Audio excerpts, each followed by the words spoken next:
That's just, they literally export billions. So folks, welcome. Thank you so much for being here tonight at the School Lines. Our special host Donnie is here. There are others on staff. So Donnie, thanks man for hosting us. Come on up here. This is our worldwide audience on Zoom. This is Donnie. Everybody, thanks man. Donnie is our host at the School Lines. We helped put this whole event together, and we appreciate you and your team very, very much. My pleasure. All right, so I'm Larry Hart. This is Lauren Graziano. Yeah, so we're with the Global Chamber here in Colorado. Thank you for joining us once again. We have an audience in the room. We also have some panelists. We'll get to them in just a few minutes, but I wanted to take just a moment and talk about the Global Chamber. You know, a lot of people say, no, there was a Global Chamber. That's certainly what I said. And what the Global Chamber does is we go to, about 500 locations on Earth in different cities around the world, and we help businesses expand. We set them up with a whole variety of different resources, one of which is with us tonight. Where's Suzette? Suzette is here from the Department of Commerce. Thank you, Suzette. So we partner with the Department of Commerce, lots of other associations and organizations to make very warm, trusted connections and introductions, and that helps advance business faster and reduce risks. That's really what we're all about as much as anything else.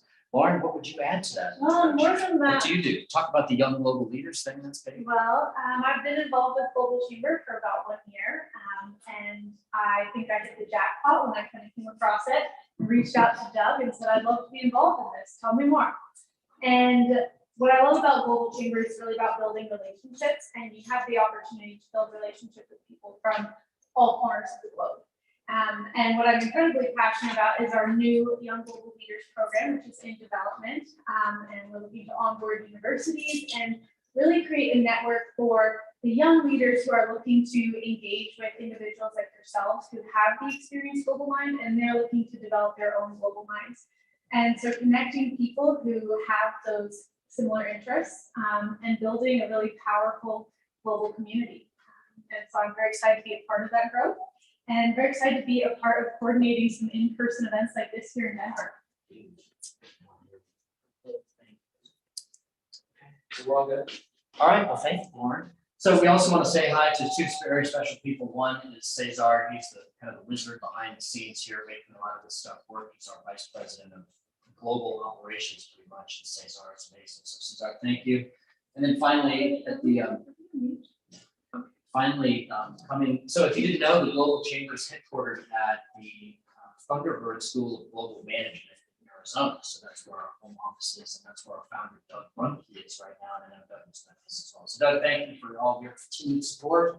And with that, let's get the show underway, shall we, gang? Yeah. So we have a great group of panelists here. We're going to talk about electric vehicles. The title of the event is, why isn't everybody driving an electric vehicle? Or as I like to say, why is anybody driving an electric vehicle? Why are we even playing this game and doing this stuff? So with that, we have Trevor is our advisory board chair here in Colorado, and he is going to be kind of moderating tonight, talk a little bit about what you do and why that's important and how this whole thing works. And there's some other guests we want to mention as well before it's all said and done. So Trevor, you ready?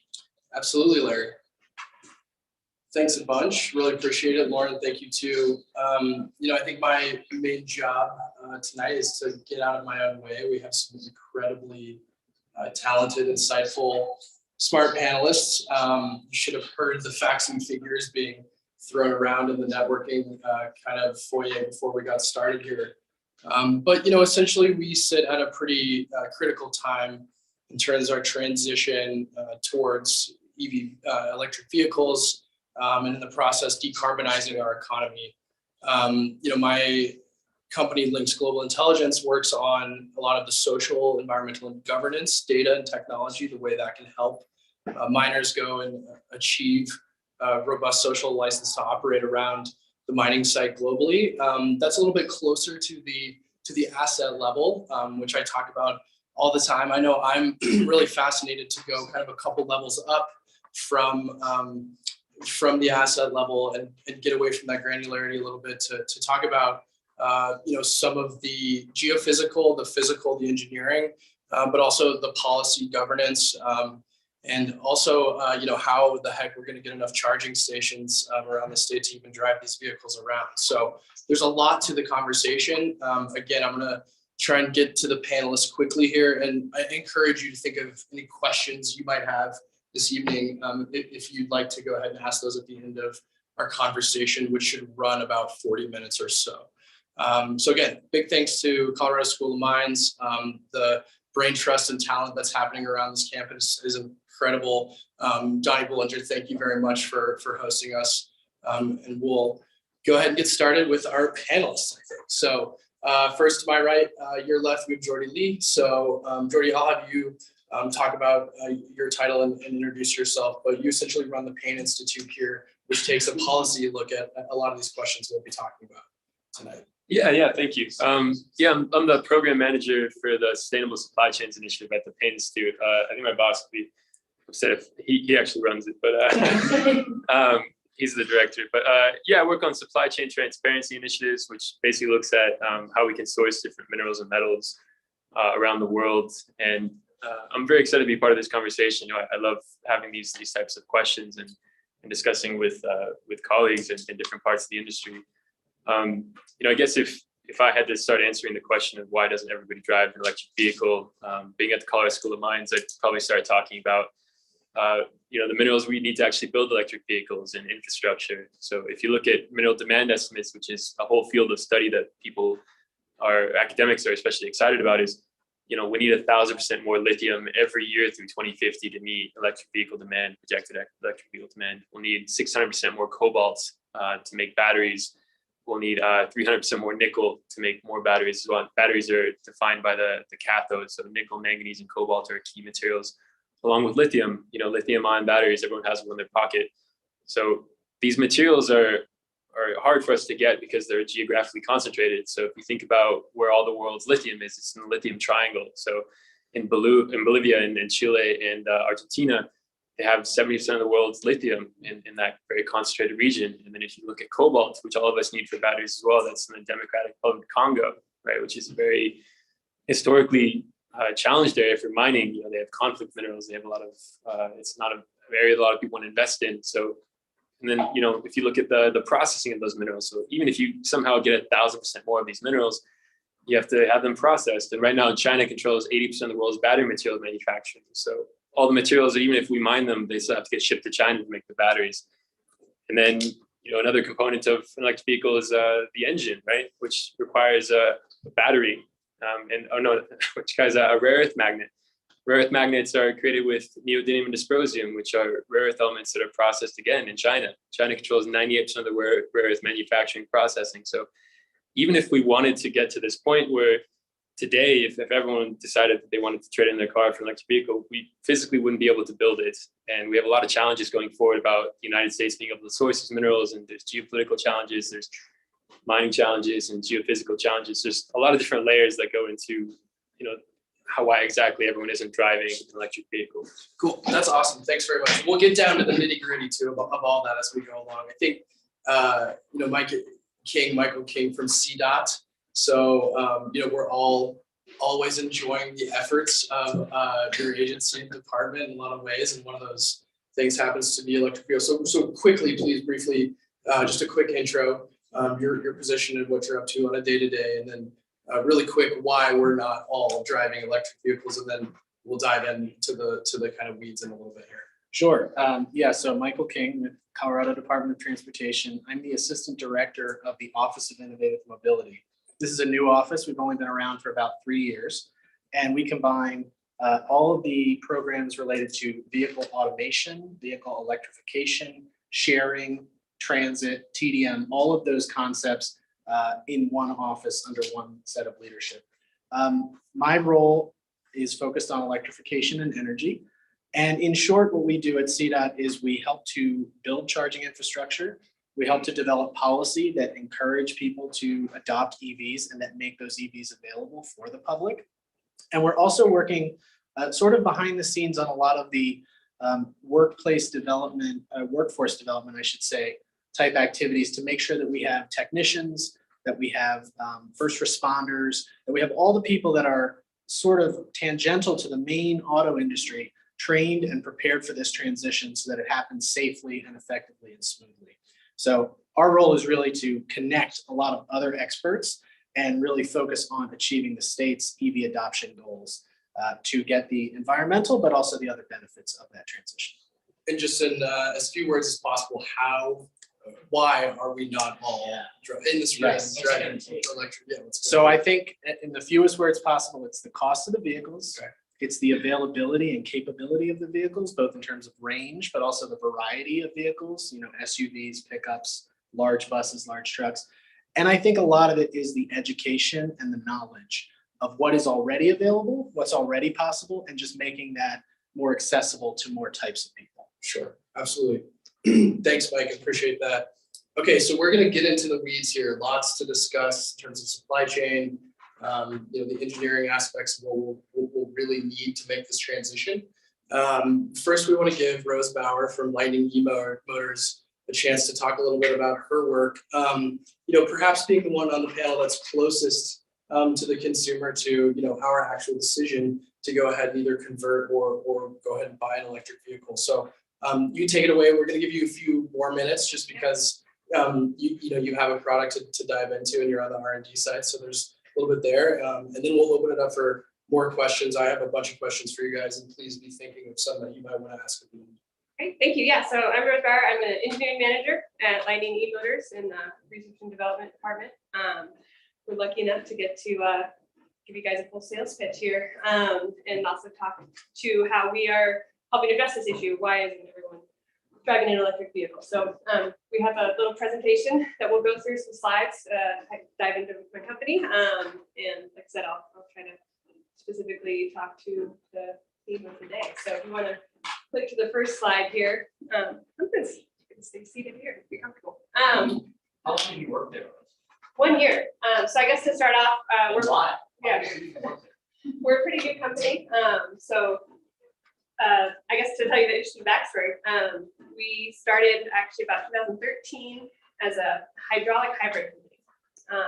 So the current CEO, Tim Reeser, was part of a group that was in a competition to just make the most efficient vehicle that you could make at the time. And what they ended up having for their solution was a hydraulic hybrid. So like an electric vehicle nowadays does regenerative braking, and when you brake, instead of just burning that as energy and waste, you actually put it back into your batteries. What they were doing was taking a hydraulic system and storing it as pressure in the hydraulic system to release again. And in an interesting turn of events, they did great in that competition, but they then went to try to make it into a commercial company, and they didn't find much success. There wasn't a lot of interest, certainly not in the passenger market. But as they were going, doing their door-to-door work at the beginning, trying to find some sales, they ran into some fleet managers.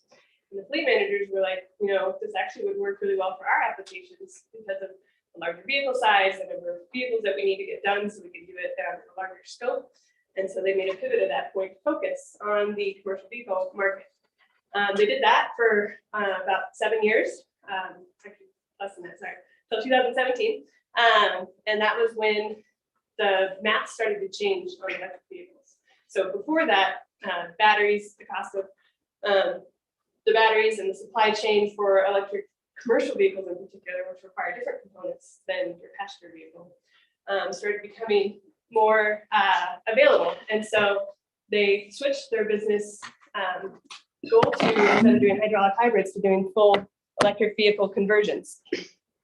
So that started in 2017. I learned about the company not too long after that, kind of kept it in the back of my radar. I'd been working as a controls engineer on power plants, so related in the energy market. And then last year, they really kicked off their growth. When I started last April, we had like 70 people, I think, and now we're well over 200.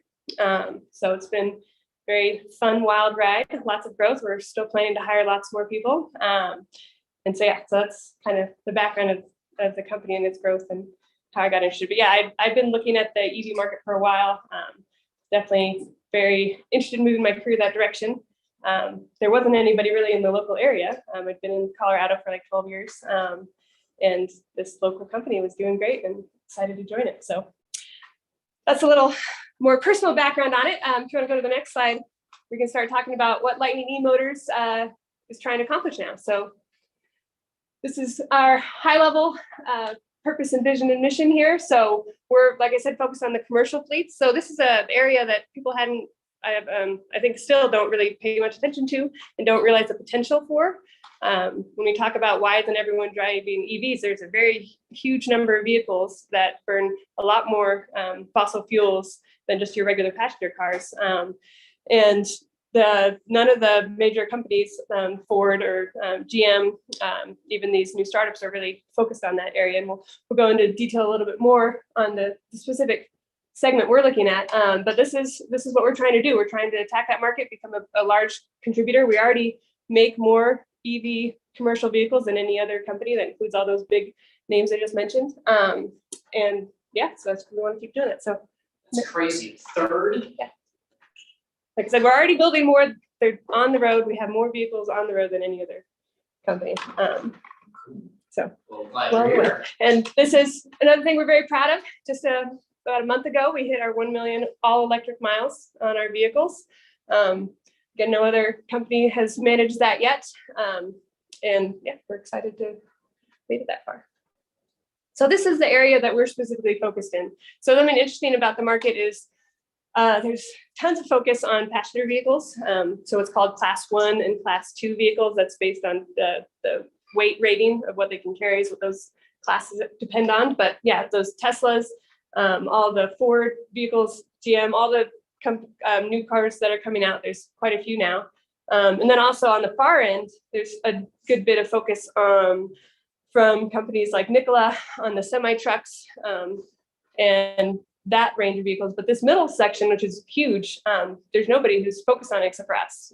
So we're really excited to be here and providing solutions for these vehicles, for these markets. And I think something that I really wanted to highlight on this slide was that it's really a group effort. And I think one of the issues with getting everyone to be driving an EV vehicle is that it's complicated. There's a lot of things that go into it, from the supply chain side to the charging side to the vehicle. And it's all components that go into it. It just takes a while to build up that network, that ecosystem of companies. So we're really excited to be kind of the center of that, bringing a lot of people together, both on the partner side, battery companies, chassis builders, other power electronics companies, and bringing them together with all these customers that we have. Just some of our vehicles on the road today. So DHL is one of our large partners in New York. And I'll circle back to that one a little bit because I think it's a really good use case. Amazon, we have quite a few vehicles with them that have been repowered with our technology. Meals for Kids. If we're going to the next slide, there's a few more. Just to be clear, like you're taking that DHL van, getting rid of whatever engine Yeah. is in there, Yeah. and putting in a secret. Yeah, thank you for highlighting that. I forget that our business model is, yeah. Build the whole thing, you're Yep. just doing the engine. Yeah, so one of the ways that we've attacked this issue, that the whole supply chain is not there yet, is that we're taking existing vehicles with a combustion engine, and we take that engine out and we repower it, is what we call it. So we put in an electric motor and all the batteries and all the power electronics you need to have an EV vehicle. And so what we found, not only is that great because it's just faster, that's why we have so many vehicles on the road now, but it's also more convenient for fleets, because then they get the vehicle that they're used to. In some cases, it's the exact same vehicle, especially with the larger classes we saw there with motor coaches and things like that. They usually go through 5 or 6 engines in their life before that body is done. And actually, at that point, they usually send it off to South America or something, and it keeps going. Some people from South America on the Yeah. call. And so, yeah, extending that life. And so we're not having to start fresh, and we can reuse existing components. And then like I said, the fleets, it's a lot easier for them, and not only because of operational ease, because they already know what the vehicle's like, but they also can get spare parts. The service centers, they can do all the work that they're used to doing. And then we're also working on that to train service departments on the specifics for the EV side. So we found that model to be very successful. What do you do with the engines when you take it out? We sell them. It's Yeah. pretty much a loss, but yeah. So, question that you're covering. So are those used vehicles you're taking? So we do both. So in some cases, we'll take an existing vehicle and we'll take the engine out. Sometimes we'll get them fresh off the line from Ford, like the DHL trucks you saw there. And unfortunately, it's not worth Ford's time to take some vehicles off their line before they put the engine into it. So they go through the whole process, put the engine into it, and then we'll take it out when it comes to us. There's a brand new engine that somebody gets to use, but yeah. This has worked I know Ford's trying to do more electric. Is there a collaboration? Yeah. Anybody? Yeah, so the great news there is that Ford is really focused on the class 1 and 2 space, even as far as their transit vans. So they have a transit van, that is a Ford Transit right there, that DHL truck, that they have electrified and they're selling, but it's a class 2 vehicle. So the weight rating's lower, they can't do as much cargo capacity. They also aren't doing anything with passenger vehicles. So as you get up slightly larger in size and start needing to carry like your airport shuttles, all those vehicles, Ford's not interested in working that market. It's a little bit harder to do. There's a lot more complexity. There's more use cases. So there's a smaller, you can't get quite as bulk savings because you can't make quite as many vehicles that all look the same. You have to specialize a little bit more. So they are happy to have us do that with their vehicles. And we also have a similar agreement with GM. So we'll be starting to produce those vehicles by the end of this year on the GM side. But right now it's Ford Transits and E450s. So. I do have. Hey. Hi. I know that one of the biggest issues people have is around the range of these cars. Yep. These trucks. So what's the range of these? Yeah, so we do a kind of a modular configurable, I guess, options. And that's what I was actually going to get into DHL. I guess we want to start jumping around. If you slide down a little while, there's one that has a map on it. Not that one, actually. That is a map, but not that one. This one. Okay. So this is some real world data, as it says, of a transit, that DHL van actually in New York City.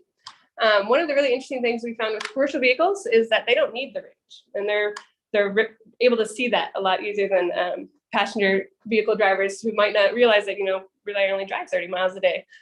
So these vans actually only have a 60-mile, well, I think it's more than that. That's at this state and time.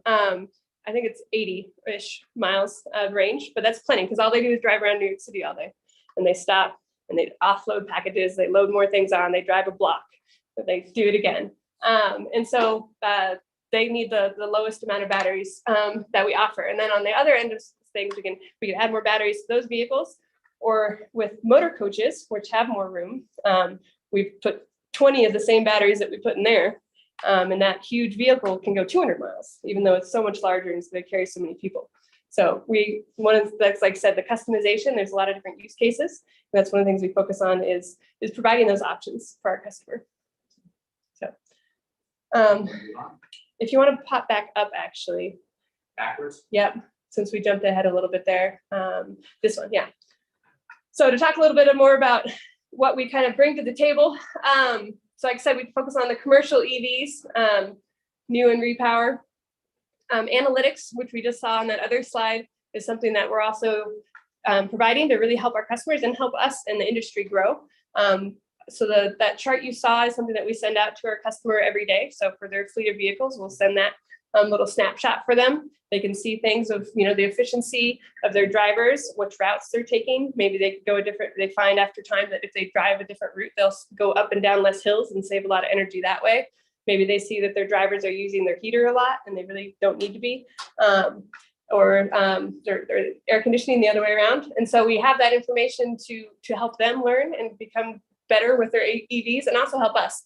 So we see a lot more data than that. We have hundreds of signals off of each vehicle that are coming in over cellular networks, once per second updates. And that gives us this great set of data to improve on our product. So we can see what areas we can, maybe, like I said, with the HVAC is one of the big concerns with EVs because it now takes energy. Before in a ICE vehicle, a combustion vehicle, you would have waste heat and waste power that's powering all of those components, but now it's taking energy from your batteries. So just learning how to be the most efficient as possible with that is something that we can learn how to do with our analytics. Then the last real big value proposition we have is our charging. So we realized pretty early on that was definitely one of the barriers for customers. Not only was it hard to know what they needed, but then to deal with all the steps in getting it, the permitting process, the required infrastructure from the electrical company. Not only if you're going to have a lot of chargers like they put up at Target nowadays, that takes a lot more power from the grid. And so it's not just putting in that charger, you also have to put in all the power lines back to your transmission stations to handle that extra power. So these are things that customers just didn't really know how to handle. So we realized we had to step in there too, and started a whole division that we called Lightning Energy. And they focus on the charging side and will help customers figure out what they need to install charging infrastructure or find what's already nearby. Electrify America is great. They've got a lot of stations out there already. And we're really proud that one of our electric motor coaches drove all the way from Florida to Colorado all by itself and found all the charging stations it needed. Said it had that 200-mile range, so it was able to go pretty far on each jaunt, but there was charging stations already out there that they could use. So if you go to the next slide, let's see. So this is, I put this in here because I wanted to highlight kind of how our systems work. So like I said, we take the combustion engine out and then we put in everything you need to make it EV. So how we did that is really made it look a lot like your combustion engine. We packaged everything in to fit in the same space. It uses the exact same engine mounting spots, and that lets not only us do a much more efficient job of assembly, but lets us work with partners who can assemble it offsite. And we can just build these kits and send them out to do the conversions wherever it's most convenient. So,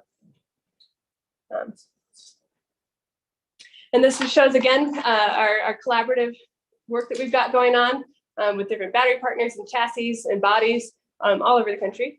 So we're really happy about that, and all over the world.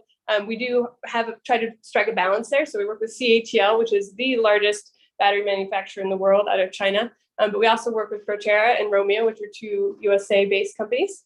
And that way we can have some flexibility both with staying local and also the benefits of the scale with CATL. I have a question, Rosie. You mentioned your key partners and your key customers. In order to achieve your vision that you're talking about, who are the key partners and customers that you need to bring on to achieve that? I think we're always growing and looking for more companies that are interested, but I think it's these specific areas, I guess, if that's what you're going for, the general types of partners we're looking for. And yeah, there's a few new battery suppliers in the US that we've been really interested in. There's one called Akasol that's out of Minnesota, I believe, and another one called American Battery Systems. So yeah, we're always looking for more, but that's kind of summarizes the high level what they do. Hope that answers your question. Is that you listed BP as an investor? Can you speak to that and why you're... Yeah, so they're smart. They're trying to diversify. A lot of the large companies, even traditional oil and gas companies, are seeing that that's where the future is going. And it's not just for political reasons or to look good, but it actually is a better business model, doing an energy transition and having more options. And so they want to not only on the supply side, make more of their supply environmentally friendly, but also on the fleet management side. So they own a lot of fleets and they're seeing that there's a lot of benefits. They're already, and we'll get to at the end, the cost of ownership over the lifespan, especially of a commercial vehicle, is much better with an EV already nowadays. So. I'll ask a question. Absolutely. So just in terms of there's a lot of, one of the benefits is the O&M on electric vehicles, right? There's a lot of components in that motor. Why did you do the motor over just sort of like the battery? Is that a silly question? You need both. It is a silly question, but it's good to get clear. So you need the motor to actually provide the power to the wheels. The batteries supply the energy to it. So instead of, basically the analogy is, right, in your combustion vehicle, you have your engine that actually is where you burn your fuel and where the motion happens. And you have your fuel tank that stores that fuel. In an EV, you have your batteries. It's basically your fuel tank storing your fuel, and your motor still has to be there to provide that power to the wheels as the actual motion. Yeah. Okay, so let's get through your presentation, Roz, and then we'll get into the nitty-gritty of all of these topical areas. Yeah. So I have a couple other ones that would be good to look at real fast. If you want to scroll down, we saw that one. This is a good one to point out. So there's just a lot of trends in the market right now that's kind of pushing it. So I think that it's been a really slow start. It's been really hard to build the infrastructure and get the supply chain, and then just the technology know-how. There's been a lot of lessons learned on how to build a good EV. But at this point, we're really coming kind of this tipping point of a lot of things coming together that helps really push everyone to this to EV. So total cost of ownership is looking much better. Like I said, the battery costs in particular are getting a lot better, but also all the other components. Like I said, the supply chain was very new, getting just an inverter. So what you have to convert that electricity to different formats in your vehicle. Those things are hard to get and hard to get a reliable one, and they're very expensive. That cost is coming down. The government is obviously helping with its interest in trying to encourage companies to move to an EV fleets. A lot of all the big companies, Amazon, IKEA, Home Depot, like all these companies have targets to have their fleets become fully electric or large portion electric in the next 5 or 10 years. And then a lot of them have their own self-driven goals as well to go that way. And then, like I said, the charging infrastructure has just come such a long way. It's already a lot out there, and it's growing every day, the number of chargers. And then I think one more slide. So look at that, less than 1% zero emission vehicles in the roadway.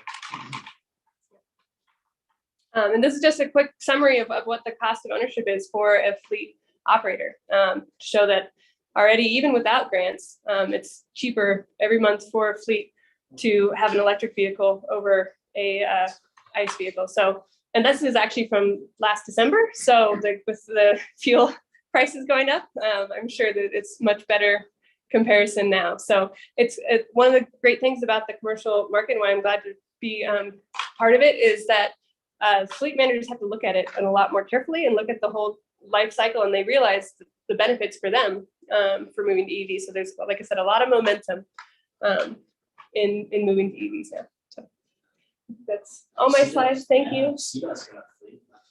Yeah. Oh, we're working on it. Fantastic. All right, so that's a great transition. There's a couple things in there. Rose, thanks for the kind of extended presentation. I think it's important we understand what the actual options are. There's a lot of kind of higher level topics we can talk about granularity here, but it's great to know maybe how some of these commercial partners can convert rapidly. But going back to range, so we talked, you showed a slide of an Amazon delivery vehicle going, around Manhattan, which honestly is the same route I take when I'm looking for my hotel late at night in Midtown there. So that's not a very long range. Here in Colorado, I know a lot of consumers are probably thinking about, can I drive to Telluride? Can I drive to Utah? Can I drive to Steamboat Springs? So I think it's a good transition back to Mike, your work with the state. How are we going to get there in terms of that comfortability, feeling like, when I jump in my car and fill it up with gas, I know that gas is going to work. I'm going to be able to go to a gas station if I don't make it. We don't have that comfortability or that knowledge yet with charging stations and to promote that kind of range. So can you speak a little bit just about the state's plans, your work, and what it's going to mean to actually have charging stations that are, so similar to gas stations around the state? Yeah, no, it's a great question. And I think a lot of Rose's comments pointed to the fact that commercial fleets and transit fleets and public fleets tend to look very closely at the data and make decisions based on cost and benefit and actual real world usage. Most regular people, myself included, we're not quite as rational in our vehicle purchases and our behavior. So even though the average person in Colorado probably could do 30 miles a day maximum, you think when you get a vehicle about that once or twice a year trip or the worst weather you experience. And so you make your decision based on that. So part of this is psychological, but part of it is also that we just need more charging in more places, and it needs to be accessible and affordable. So the state of Colorado, some of the things we do, we've had grant programs for about the last 9 years. One of them is called Charge Ahead Colorado. That can fund individual level 2 chargers that you see in parking lots and apartment buildings all over the state, up to $9,000 a pop for those. So we've funded over 1,300 of those in the state of Colorado. That doesn't help as much with the long range travel. DC fast charging is what you need there. And the higher kilowatt, the better. So, 50 kilowatt up is considered DC fast charging. The industry standard right now is about 150. We're starting to see, 250, 350 on the market. Can you hit the levels real quick? So class 2, what's a class 1, what's a class 3? Yeah, so level 1 charging is essentially a regular plug that you would have in your house. You can charge most vehicles on that, but it's not practical for most people because of the time it would take. Level 2, you can usually fill most vehicles from mostly empty to mostly full in about 6 to 8 hours. That aligns really well with staying overnight at your home, going to a workplace, hotels, those types of applications. DC fast charging is the closest analogy right now to a gas station. It can still take 20 to 40 minutes depending on your vehicle and the speed of the charger at the location. But that is improving day to day and with each new model. So a lot of our focus in terms of what we call range anxiety is on the DC fast charging, because that's a situation where you're out somewhere on the highway, you look down and you're like, ooh, I better stop off.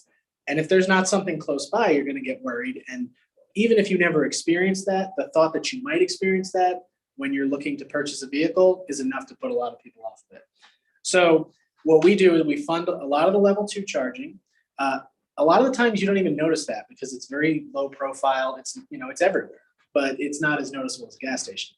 The highway charging, back in 2018, the state awarded a $10 million grant to build 34 fast charging locations on key points in the network. So we now have fast charging everywhere from Winter Park to Steamboat to Dinosaur, Colorado, which is a tiny little town right on the border with Utah.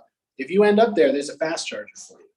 The Tesla network is also very extensive. Did you have a question? I did. Yes. So before we head out on our long travel, Yes. Is it possible to find out where those stations are Yes. so we can map it, right? So a lot of the vehicles have that function built in. So it's sort of part of the navigation system. There's also a website and app called PlugShare that's very popular. And that also has like reviews. So you can see what the pricing is. You can see if it feels safe at night, if it, if the infrastructure actually worked when you got there. So those are some of the tools. And yeah, we're increasing every day. The state has funded, as I said, 34, about 24 of them are open. We now have, as of last legislative session, we have $700 million coming over the next 10 years for infrastructure and vehicle investments. And then that was before the federal government passed the Infrastructure Investment and Jobs Act. Colorado will be getting $57 million from that over the next 5 years. So the pace is accelerating, the private investment is accelerating. We are trying to address that gap. And the state, we don't own or operate any of this charging. We try to seed the market, private investors that own and operate these stations. And at a certain point, we feel like it becomes self-sustaining. We're going to build the first station in Dinosaur because that's not a profitable business in the first couple of years. Sure. But when everybody has an EV, when 50% of people have an EV, suddenly the private sector sees that opportunity and fills in every gap in between because they want the person that wants to stop before Dinosaur. That's the theory behind this. Mike, let me ask, along the lines of locating those charging stations, when you think about, everyone uses Google Maps or Apple Maps, and you can search the gas station on the way. Yep. Is that something that is Yeah. already happening? It's already shown. They're on charging there. stations. Yeah, okay. Very cool. And this gets at one of the big challenges is that until you have an EV, you don't realize how easy it is to have an EV. So part of what we try to do is give people, and I know Lightning does this as well, test drive opportunities, right? Ride and drives, or just borrowing something. There's even a group of people that call themselves like evangelists, and they're just EV owners that volunteer to coach non-EV owners on like, yeah, I have the same concern, but it's not actually a problem. Let's go for a spin and you'll see it. So part of the issue is that there is a lot of this stuff out there, but until you need to look for it, why would you look for it? The education. Please, Barry. There's a company called Electron that's testing out in Detroit, driving a car on the road. See that, looking at experimenting that. So that is a viable technology. It's called inductive charging, wireless charging, and it can be either while parked or in motion. The University of Utah actually has a really good research center that does this work, and they have a test track where a bus drives around and charges all day long. From a public infrastructure standpoint, you can imagine that would be a very expensive project $1 million a mile. to retrofit every public highway. And I think that many people in the industry feel that the technology of the batteries and the vehicles and the charging is advancing so rapidly that it makes more sense in the long run to invest in that so that the vehicles carry their own charge as opposed to getting it from the roadway. There are some limited situations, if you're in a warehouse if you're on the 16th Street Mall, where you have a very regular route that runs constantly and there's a small number of vehicles in a short distance, that might make a lot of sense.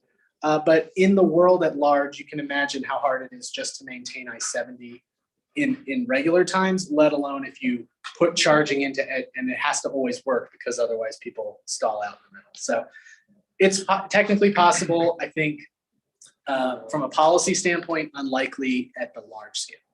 What's the cap at for the going back to the dinosaur station? I don't have the number off the top of my head. Each of those locations is usually between I think the state grant was about 250,000 per site. And that's usually for 4 DC fast charging and all the infrastructure upgrades. And one of the big challenges, which I think Rose also alluded to, is that the electric utility has a big role to play here. And there's about 53 different electric utilities in Colorado. And they all have very different policies in terms of line extensions, the rate they charge you for the electricity, as well as the mix of how they generate their electricity. So the environmental benefit, but also the cost of both building and operating a station varies significantly as you cross utility boundaries. I know we have some environmental economists in the group, and so maybe we'll get into that over wine and cheese afterwards, but let's just move on to a different aspect of the kind of. I want to add one other thing on Please, the range anxiety. So another product that we're in the middle of developing right now is mobile charger. So I think one of the things that people think about is right now, if you run out of gas, which people do, so even with gas vehicles, they push their limits. You can just call someone and they can bring you a gallon of gasoline. So one of the things we're working on is building the same thing where we have a trailer or other mobile system that can be brought to where a car may have run out of electricity and have onboard level 3 charging. And so that in 15 minutes, it's basically like getting your extra gallon or 2 of gas, and it'll get you back to the charging station. How big is that?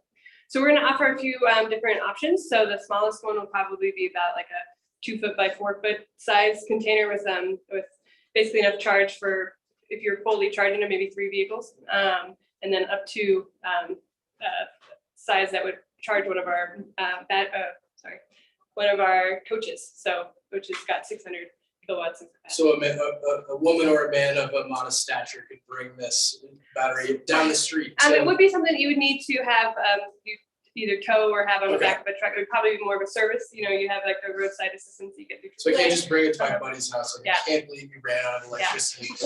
We're not there yet, though. Actually, with the rate of battery improvement, I think we will get to a useful version of that. And we're going to get to Jordy too on efficiency too as well. But Rose, did you have anything else to? Nope, I just wanted to add that. Awesome, very good points. Okay, so range obviously tremendously important. I want to be able to drive my car's steamboat or to Telluride as well. And I think Mike did a really good job.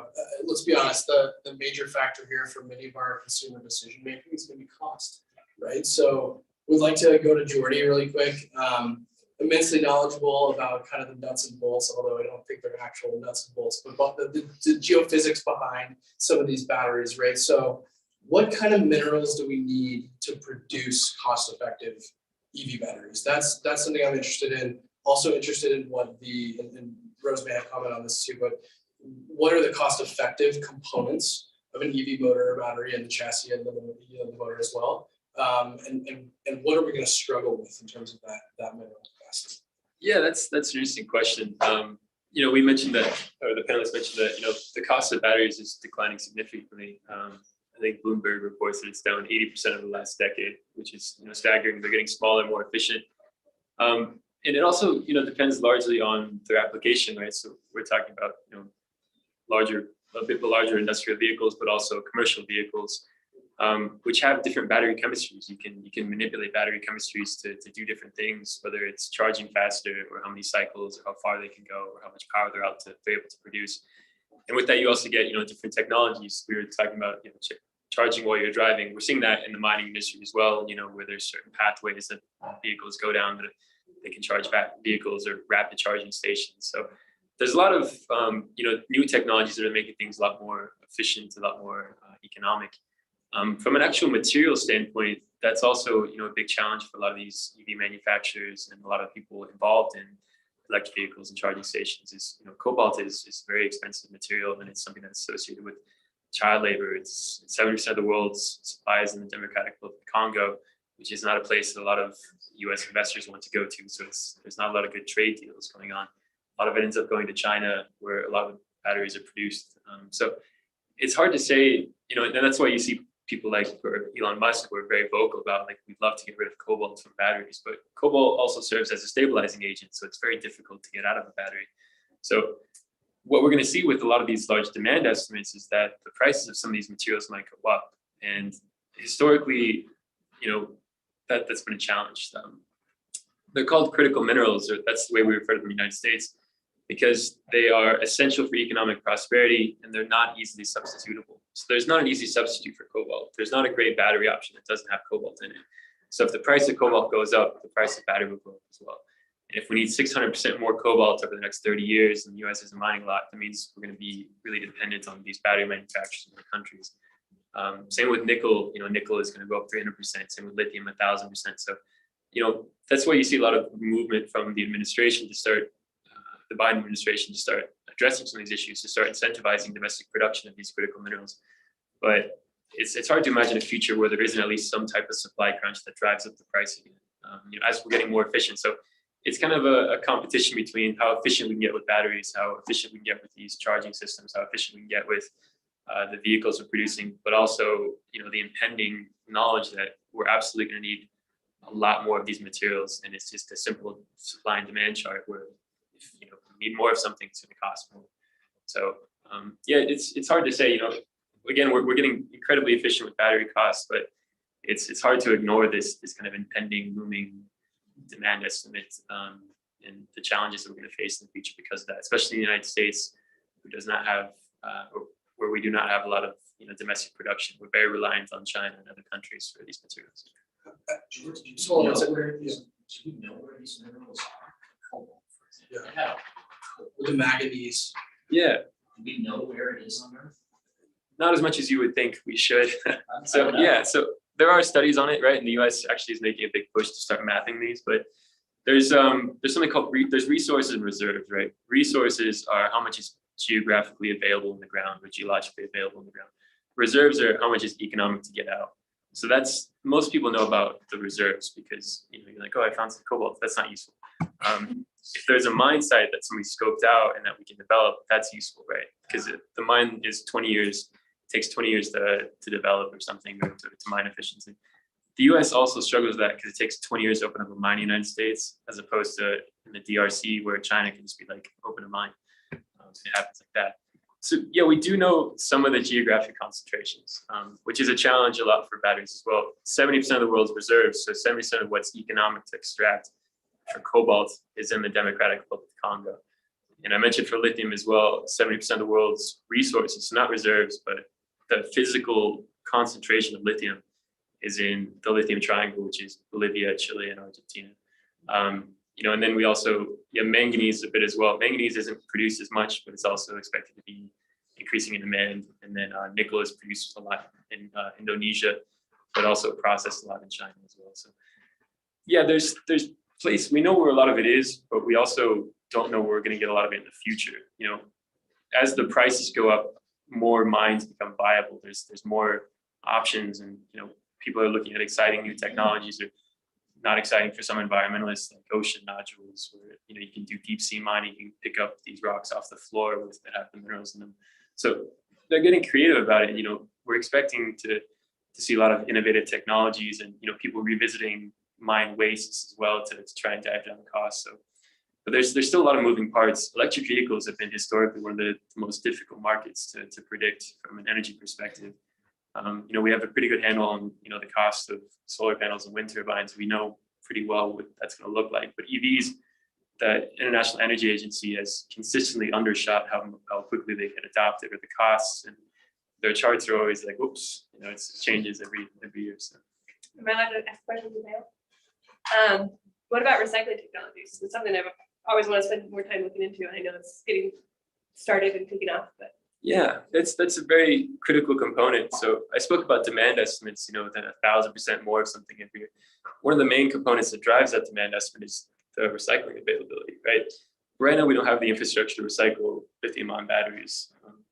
I think at any scale, I don't think there's anybody in Colorado that really does it very well. It makes news headlines whenever a company announces they And found a there's way to do it. Redwood in Nevada that somebody from Tesla left and started a company. Yeah, I haven't heard that it's viable or anything yet. but- yeah, So we have the infrastructure, but you're saying we have the technology.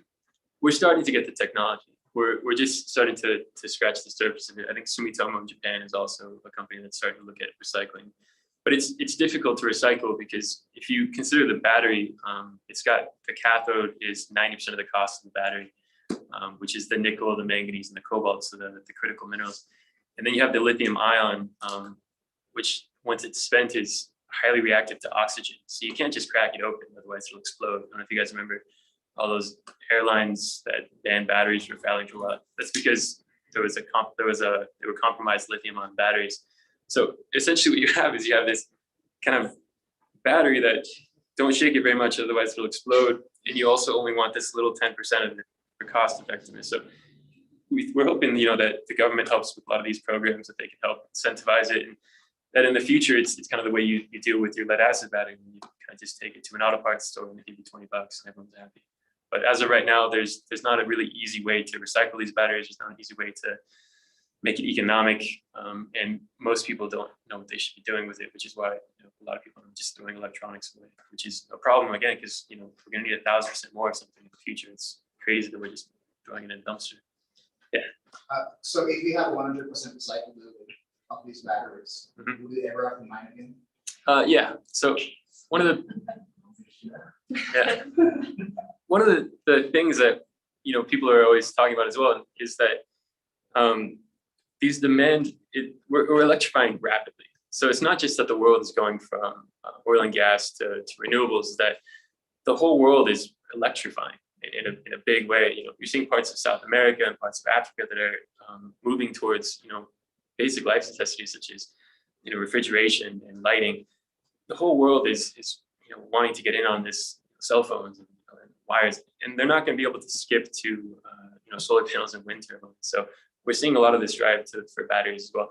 So even if we wanted to 100% recyclability today, we would not meet the demand we need in the coming years. We expect peak energy to be around maybe 2050. That's probably not true. It depends on how the population goes. But even if we were 100% recyclable today, we would not have enough minerals that we need. We need to mine for probably another 15, 20 years and then get really good at recycling to create that circular economy. Because some minerals are infinitely recyclable, right? Copper you can recycle infinitely. Steel we're producing a lot more secondary steel for the chassis and a lot of vehicles and things like that. So it's a potential, but no, we need 20 years of mining probably. So we should probably be nicer than mining. So we'll do one more question, and then I want to get a reaction from Mike and Rose, please, on some. You're just such a fount of statistics. Like, I want to take you to copy your beers, just listen to numbers all day. But yeah, please, one more. Will car sharing be a reality in the future? That's a great question. Can we electrify those fleets? Yeah, I think, so a lot of the industrial applications, I think, are going to look different than commercial applications, which we're kind of already saying, right? I can comment on that directly because one of our customers for this new mobile charger that I was talking about is a company out of the LA area. It's called The Hive, and it's doing a car sharing program specifically for Uber drivers. So for folks down in that area who are part of their day job or maybe their full-time job is running Ubers, instead of using their personal car, they have a fleet of electric vehicles that they use while they're on the job, and then take it back into the charging stations that we're helping them develop and using these mobile chargers so that we can charge them up wherever they need to be. And I'll add to that. So in Colorado, both Lyft and Uber have similar programs to where the drivers can rent an EV and then save money on gas. It makes sense for a lot of them if they drive enough. The state is using part of the $700 million that I referred to is to boost those programs for the drivers to have access to that. And then both of the apps, I think, have the option where you can select an EV, pay a little bit more, but get that. In the long term, I think also to Jordy's point, we can't just electrify everything and get the emissions reductions that we need from the transportation sector. This is one piece of the puzzle. Obviously, I am sort of the EV person, so I'm a big booster of it, but we also need transit, we need walkability, we need bikeability, we need shared vehicles, we need compact communities where those make sense. So it's one piece of the equation, but we can't just keep everything else the same and electrify if we expect to address air pollution, climate change, human health, all these other things. And I'll say that in University of California, Davis, there's a lot of research on transportation, and they talk about the 3 revolutions concept, which is automated, electrified, and shared. And if you have automated vehicles without electrification and sharing, if you have shared vehicles without electrification and automation, and if you have electrification without automation and sharing, you don't get the full benefits. This is the theory. If you put them all together, you maximize resources, you give people mobility without having to always personally own their own vehicle if they don't want to. And so you kind of get all of those things, and the automated electric vehicles, if they can be developed technologically, give people a lot of options without a lot of the costs of current car ownership. I have 2 questions for Rose. One is with, the Biden administration's amenability to renewables. I'm asking if your company has approached the post office, for example. Yeah. It has one of the largest, I'm presuming they have one of the largest fleets on the planet, right? Yeah, no, we work with government fleets as well. I'm not on the sales side myself, so I don't know where Well, I those also saw a conversations are headline at, not but too long ago that we're- the holdover postmaster, was planning to replace with gasoline engines. definitely one of the groups we're in discussion with. helping out. Okay, yeah. My second question is, I saw the University of Texas at Austin as one of your key partners, of which I am one. Right. And so I'm just curious what you're doing with UT. I have to admit, I don't know on that one either. I put Okay. that slide together. That one I've worked on. Okay. Fair enough. Jordy, batteries are heavy. Are we looking at what that weight is going to do to infrastructure? If I assume, I'm asking you guys, what's that going to do to the roadways and the ridges, the infrastructure? If we have extra weight of batteries, is anybody looking at that aspect? It's a paint with tires too. You rip your tires out. Yeah, you can address the weight issue. We like fast cars as a society. But I'd also yes, like to- that is a consideration. That So is a consideration. for the commercial vehicle side, we keep the weight the same in that a class 6 vehicle is going to stay a class 6 vehicle, and that's determined by the weight that it's allowed to max out at. With cargo, it does affect cargo capacity. So there's a little bit of a trade-off there for the commercial fleets. But in the end, the vehicles that are on the road are still the same weight range as they were. Yeah, and I think, batteries are getting more efficient again with less materials. So that weight will hypothetically, theoretically go down even further until we reach a theoretical limit or start changing battery composition again. But, like we've been discussing, a lot of it's the trade-off as well, right? Every vehicle doesn't have to be the exact same, and some vehicles are going to need very heavy batteries, a lot of batteries. Some other ones are going to need shorter one. It also depends on the infrastructure. But yeah, as far as the weight of the batteries themselves, that's not something that I've looked too much into. But yeah, it seems like it's something that people are definitely considering when they design these vehicles and design the infrastructure.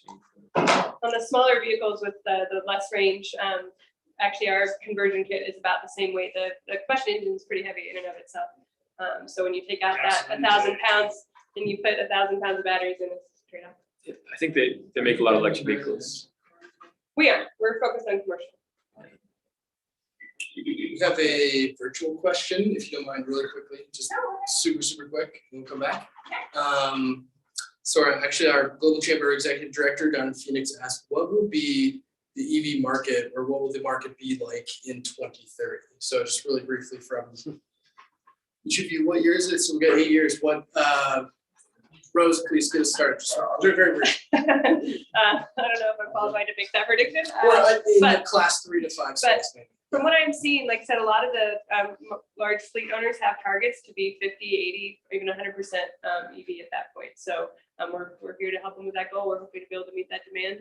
Like I said, I guess we're aiming for 1/3 of the market. We know Ford and Daimler and other big companies are working to also help with that. So I think we will be a long way to commercial EVs being, or commercial vehicles being EV at that time. A third, hopefully. At least. Feel like One more. okay, yeah, please. We'll go for it. Mike, what do you think? 2030, Well, new charging stations everywhere, presumably. I'm gonna duck the question a little bit and tell you that the state of Colorado's goal is that by 2030, we have almost 1 million passenger EVs on the road. Today, we have about 50,000 in Colorado. So that's the adoption rate that we are seeking. We think that that is feasible based on market forecasts and the adoption curve of other recent technologies like cell phones and things.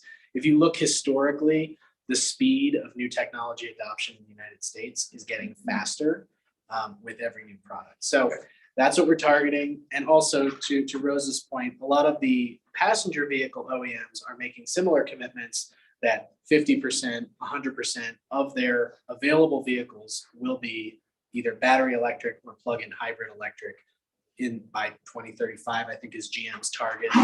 Other companies have other dates. So that, of course, will not take all the existing ICE vehicles off the road, but it would mean at a certain point, every new vehicle in the country is likely to be a ZEV because that's all that the manufacturers are producing to, as they forecast now. We'll see how that Bit of a goes. chicken and the egg there, and then, yeah, for sure, Right. yeah, got it. And Jordy, what do you think from the policy perspective? What are you saying? I think 1 million is viable. I think 50 million is kind of a number here by 2030 a lot. And, again, we've consistently 50 million national.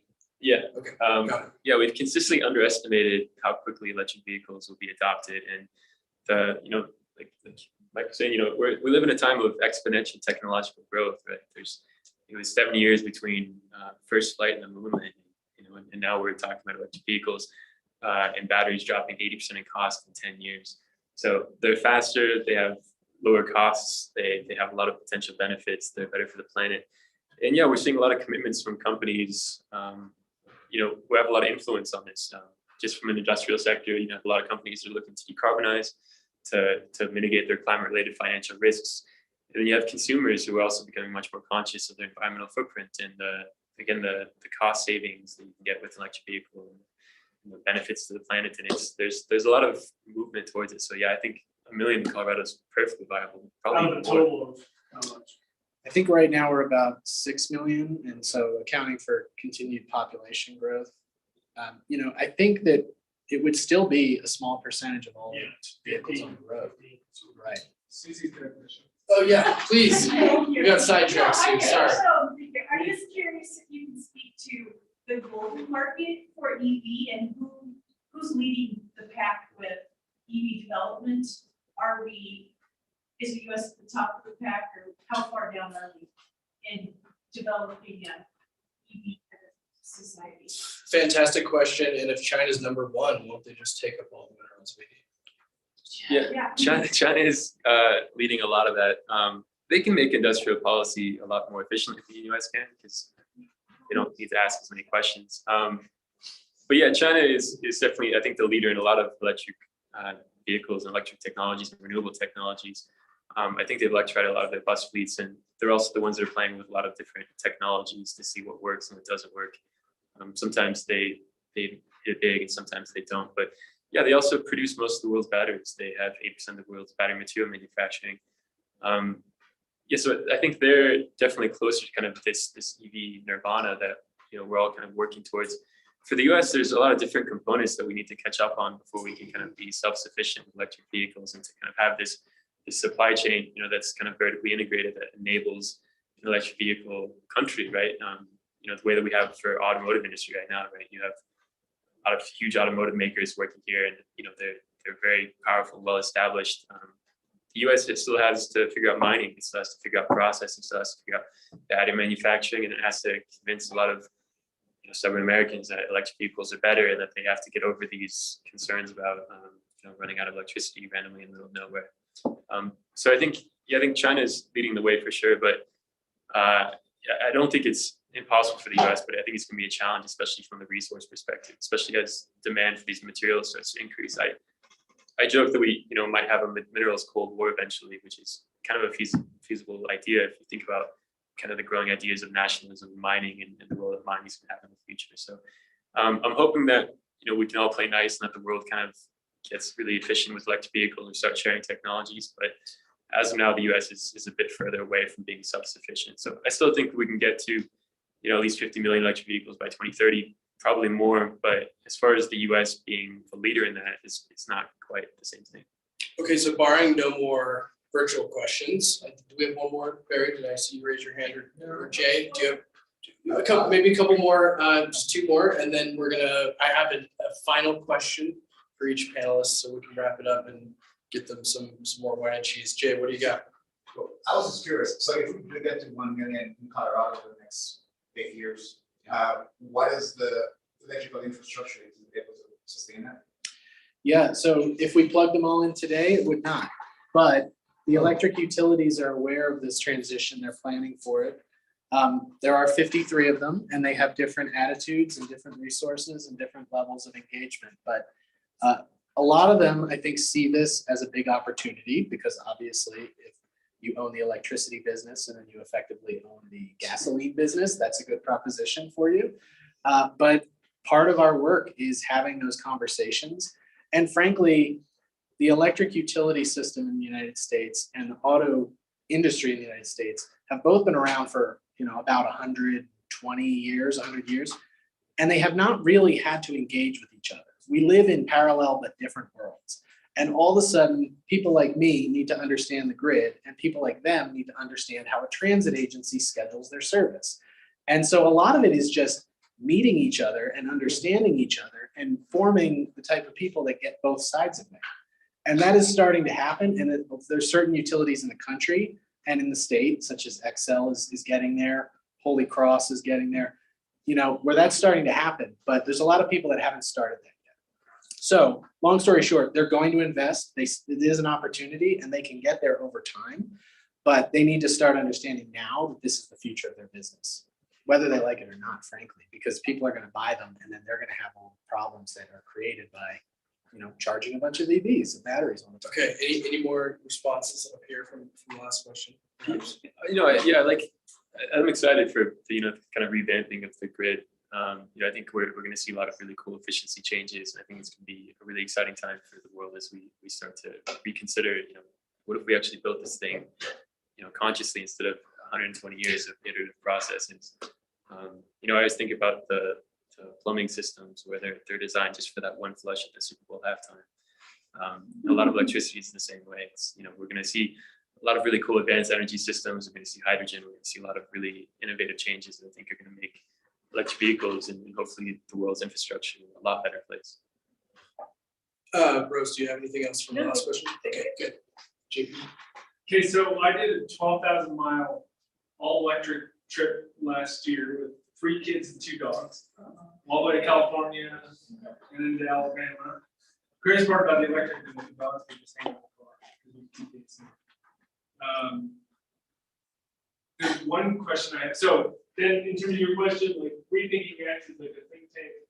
Their premise is that with converging technologies, it'll be, not just rideshare, but just shared ownership, which will decrease the number of cars. Yeah. So that could help with some of that. But then their premise is that it also, car ownership becomes obsolete. People save $7,000 a year, puts $7,000 back in their pocket. But the question I have is, part of the way we finance infrastructure, right, in Colorado is through the gas tax. Yeah. So if that goes away, if we want to drive an EV, how do we pay for things? Yeah, great question.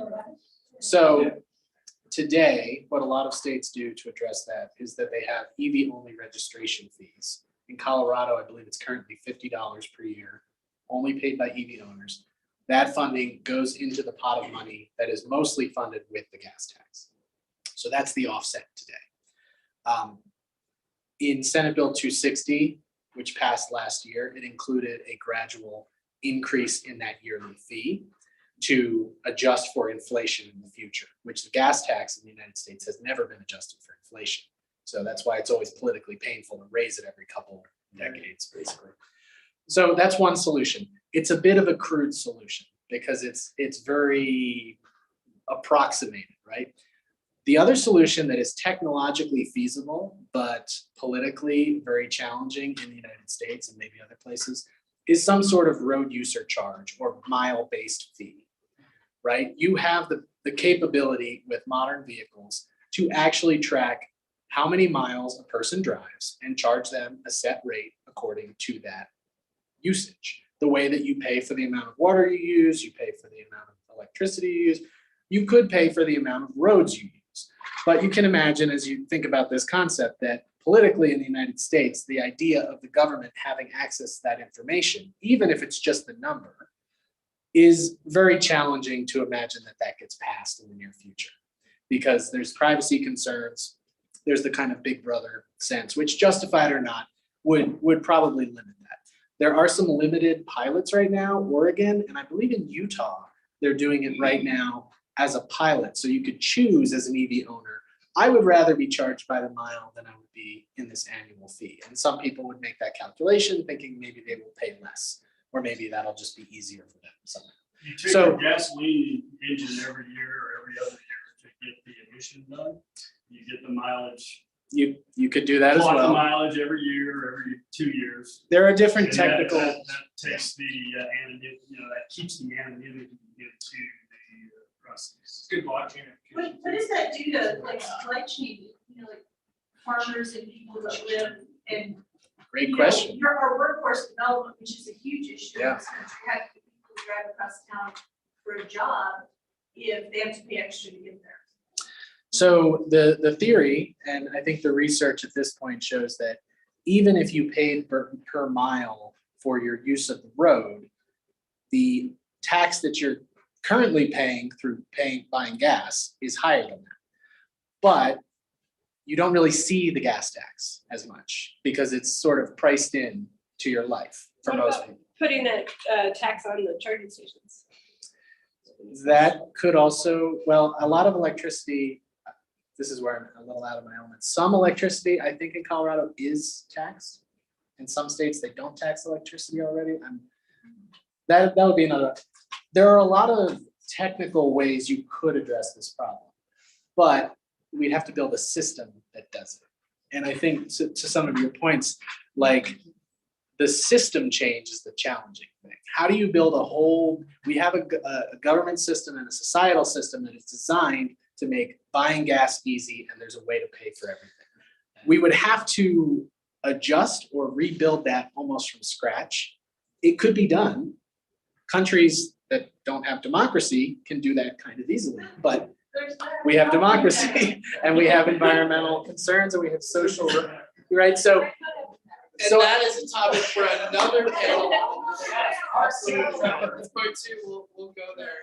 Yeah, okay, we have time for one more, and then we're good. So who benefits from the toll roads? Who gets that money? the toll roads mostly go back into paying for the toll roads, maintaining the actual physical infrastructure. So when you pay a toll to use a lane that is not available to everybody else, that money goes back into maintaining that lane. So it's not just building that road, but it has to recoup that. Yes, and that basically sustains it financially for perpetuity. Maybe they can tax some on there. That's another option. I mean, part of the issue with toll lanes is that by design, they are limited in terms of the users because that's how you maintain the speed of that lane. So it would be hard to pay for the entire system just with the users in the toll lane. I think Coloradans will be happy with any tax, right? Well, that's another issue in Colorado specifically. Tabor makes it difficult to raise the state gas tax. Other states, even very conservative states, have recently raised the state gas tax because it's just gotten to the breaking point where it's not keeping up with inflation, the roads are falling apart, and eventually they bite the bullet and they raise the state gas tax. But that has not happened in Colorado, and it has not happened at the federal level. I think the last one was 1991, was the last time that the federal gas tax was adjusted for the natural inflation. So it's, I should know this number off the top of my head. It's like 18 cents per gallon, and it has been since 1991. So you said that there's currently, a registration classification for EVs. Yes. $50 a year. Yes. Yes, and So, that's back to my point, you can just, take the difference in the odometer to get your license tag every year. That's your taxable basis, right? you could do that if you'd have to build the system to do that and prevent It's a lot easier fraud. than rolling your car on rollers with a hose stuck to the gas, or then crawling under the dash and, plugging into the computer to do an emissions test. So I think next time we'll roll into the part 2 policy and political implications of each transition. That's a different question. A little bit closer to what we work on as well, links global intelligence on some of the social and environmental buy-in we need for all the new mining that Jordy mentioned. But I want to mention 2 things in closing. And the first is that, it's going to take all of us, right? We're all in this together. Okay, so we have some fantastic panelists, both from academia, from the private sector, and from government as well. And so it takes everybody, working hand in hand to understand how we're going to get to 6 million electric vehicles on the road, not just 1 million out of 6 million drivers here in Colorado. So there's that aspect. And to that point, I'd like to thank the expertise individually that goes into building that corpus of knowledge that's going to get us there. So please do. Thank you very much. Mike, thank you very much. Jordy, thank you very much. I think we could probably have 3 or 4 more panels, and maybe some of the audience can convince you guys to go to dinner beers after this to keep picking your brain on some of these, both globally, locally complex issues. Again, across geopolitics, geophysics, supply chain. It's going to take a lot of thought around this. And thanks to the audience. You guys asked great questions tonight. This has been a global chamber event. And Larry and Lauren, thank you guys very much.